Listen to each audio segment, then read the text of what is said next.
kulan wacan saaxiibayaal ku soo dhawaada qisadii jaceyl ee Mahad iyo Maande qaybteedii 11aad balse intaan u gudagelin qaybtani muuqaalka la aksarsiina share gareey. Qaybtii hore waxa ay noo mareysay Mahad oo ku laabtay magaaladiisii iyo Maande oo telefoon ka daba dirtay ayadoo walwalsan. Haddaba maxaa dhacay? Maande telefoonkiisii ayay dhowr jeer soo wacday balse wuu dansanaa. Dhowr maalmood markay weysay telefoonkiisa ayuu maalintii dambe u dhacay. Wuxuuna u sheegay Mahad inuu mashquul ahaa. Geenyadii la yaqaanay ee goobta ahayd baryo ayay ku dhacday. Maalin walba iyada ayaa wacdo balse isaga in uu soo waco iska badaaye. Xitaa daqiiqadii kaliya ma soo xasuusto.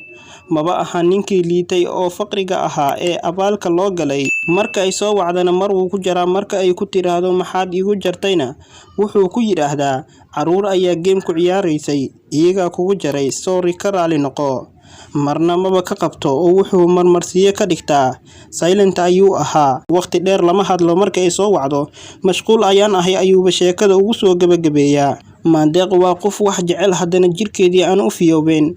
Wax kasta uu ku yiraahdo ama uu ku sameeyo way isaga samirtaa. Mar walba iyada oo og inuusan maanta isagu u baahnayn.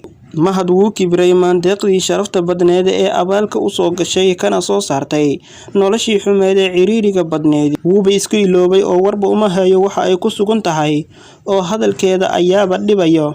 Rajadii guurka uu kala haana wuu ka quustay oo gabadhii qaaliga ahaydna waxay agtiisa ka noqotay wax aanan qiimo iyo qaayo midna aanan lahayn.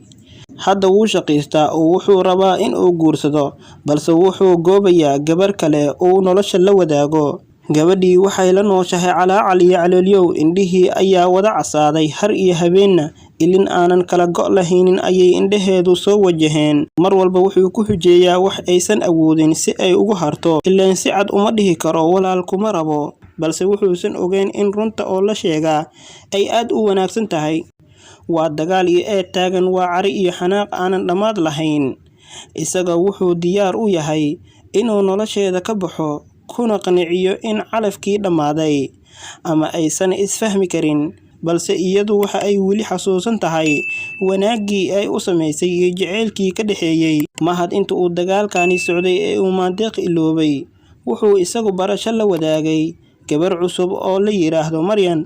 Maryan waxay ahayd gabar qurux badan oo ay Mahad isku meel ka wada shaqeynayeen. Maryan waxa ay xiriir wada lahaayeen nin qurbaha jooga oo masaariifta bil kasta u soo dira balse iyada aysan u qabin jaceyl lacagtaasi dhaafsiisan. Waxay ahayd gabar iska da'yar ninkana intaasi uun kula socotay balse rabtay in ay dhawaan ka harto. Maryan iyo Mahad waxay wada galeen jawi shukaansi oo sarbeeb ah kaftan iyo haasaawe aad u xiiso badan balse aanan weli lisku soo bandhigin jaceyl iyo afaarihiisa. La soco qaybta xigta hadduu Rabbi raali ka noqdo. Daawadaha iloobin muuqaalka like saarto sina share garayso.